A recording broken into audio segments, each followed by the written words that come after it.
بسم الله الرحمن الرحيم. الحمد لله رب العالمين وبه سبحانه نستعين. أرجو الله لكم أبنائي جميعا السلامة والعافية، أن تكونوا في أحسن الأحوال، وقد ألفتم التحصيل والدراسة في ظل هذه الظروف العصيبة التي نمر بها جميعا. لا أحتاج أني أذكركم أن هذا الظرف بالنسبة لنا كأساتذة ولكم كتلاميذ ليس وقت عطلة أو راحة، لكنه برغم كل ما يكتنفه من شدة وقت جد وعمل بكل الممكن المتاح. لا تضيعوه أو تستهينوا بقيمته، بل اعمروه بالجد والمتابعة والتواصل قدر المستطاع مع أساتذتكم في مختلف المواد، استفسارا عن كل غامض، استيضاحا لكل مستعصٍ من المفاهيم، وطلبا للمساعدة فيما تواجهونه من صعوبات أثناء إعدادكم واستعدادكم وتحصيلكم الدراسي. هذا الدرس حول المعادلة التفاضلية les équations différentielles، هو الدرس ما قبل الأخير بالنسبة لنا في السنة الأخيرة البكالوريا علوم فيزيائية. استغرق مني من الوقت من أجل إعداده أكثر من 10 الساعات، فلا يكون نصيبه من وقتكم الإعراض والإهمال.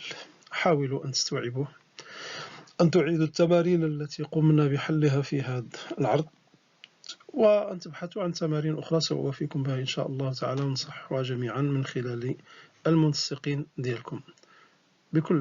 مع المتمنيات بالتوفيق للجميع، وأن يحفظ الله الجميع، وأن يحفظ هذا البلد والأمة الإسلامية جميعا، وتكون هذه الغمة قد انفرجت في أقرب وقت ممكن. إذن notre chapitre c'est les équations différentielles. Qu'est-ce que c'est qu'une équation différentielle? Nous connaissons les équations habituelles dans lesquelles l'inconnu c'est une variable réelle, et on cherche à trouver quelles sont les variables réelles qui vérifient ces équations-là, et on les appelle solutions de l'équation. Ici on parle d'un autre type d'équation, ce sont les équations différentielles. Une équation différentielle est une équation dont l'inconnu ce n'est pas une variable réelle. L'inconnu c'est une fonction. On la note y, c'est une fonction numérique notée y, comme vous le voyez ici. Une équation dont l'inconnu est une fonction numérique de variable réelle et qui contient en plus de la fonction inconnue y, dans son expression, elle contient en plus de y, elle contient aussi la dérivée ou la certaine dérivée de cette fonction. Et à partir de ces dérivées, on parle de ce qu'on appelle l'ordre de cette équation. Donc, une équation différentielle, c'est une équation qui contient comme inconnu une fonction numérique. On la note souvent y. Et en plus de y, elle contient dans son expression les dérivées de cette fonction.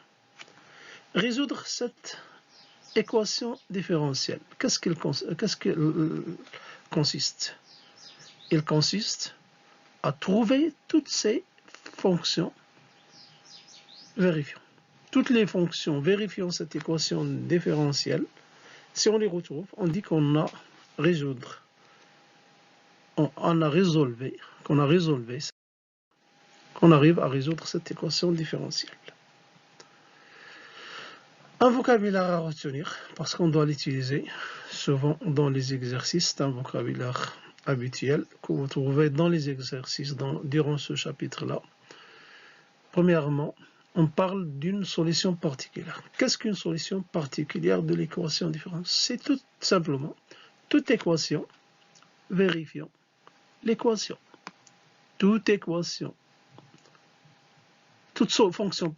Toute fonction vérifiant une équation différentielle est appelée solution particulière de l'équation différentielle. On parle aussi de l'ordre d'une équation différentielle. Il y a différents ordres, comme les équations. Vous avez les équations du premier degré, les équations du deuxième degré.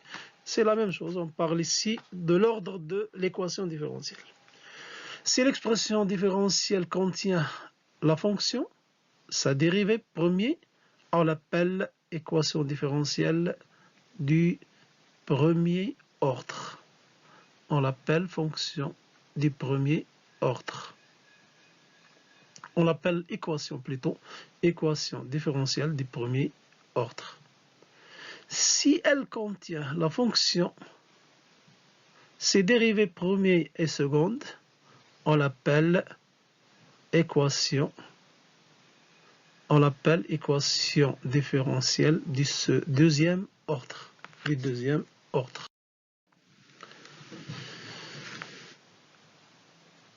Dans notre chapitre, on va traiter deux types d'équations.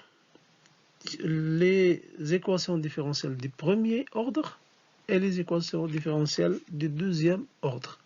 On a certaines règles, certaines procédures à suivre pour arriver à trouver les solutions de la fonction. Commençons par l'équation des premiers ordres. Ce sont les équations qui peuvent être écrites sous cette forme-là. Y' est égal à y plus b, avec a et b deux réels.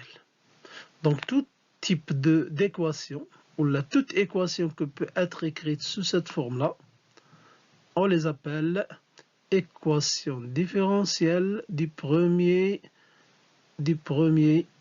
ordre. Le deuxième type, ce sont les équations de ce type-là.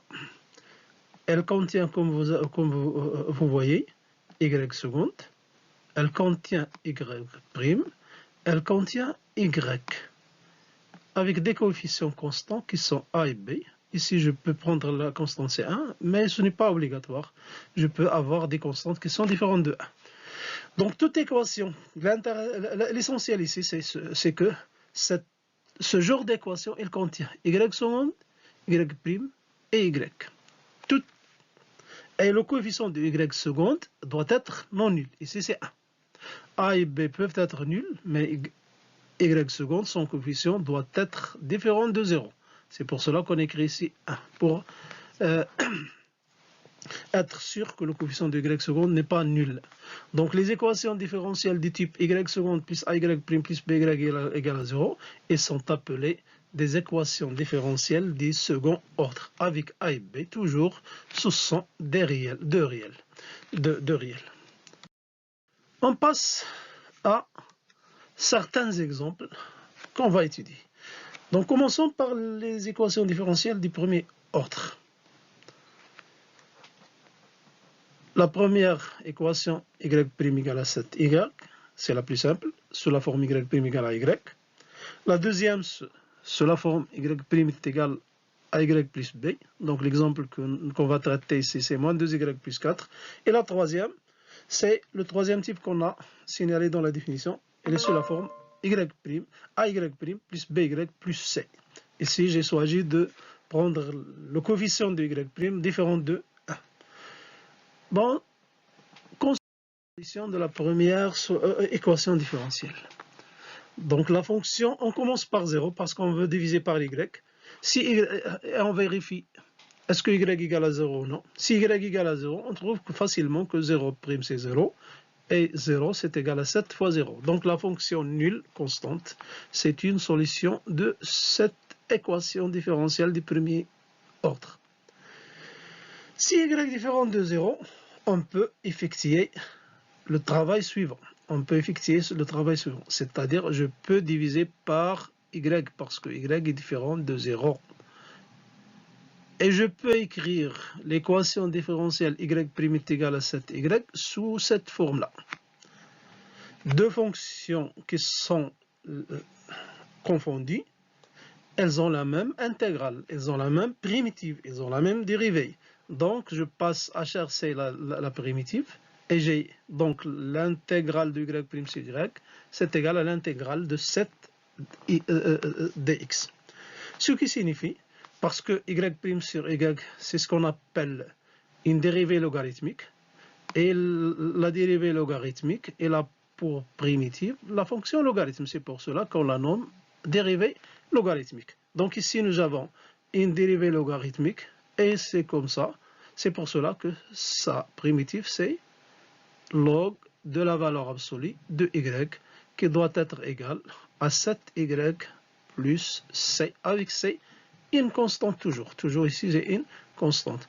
Donc la valeur absolue de y, ça sera égal exponentielle de 7x plus c. C'est aussi égal exponentielle 7 fois exponentielle c.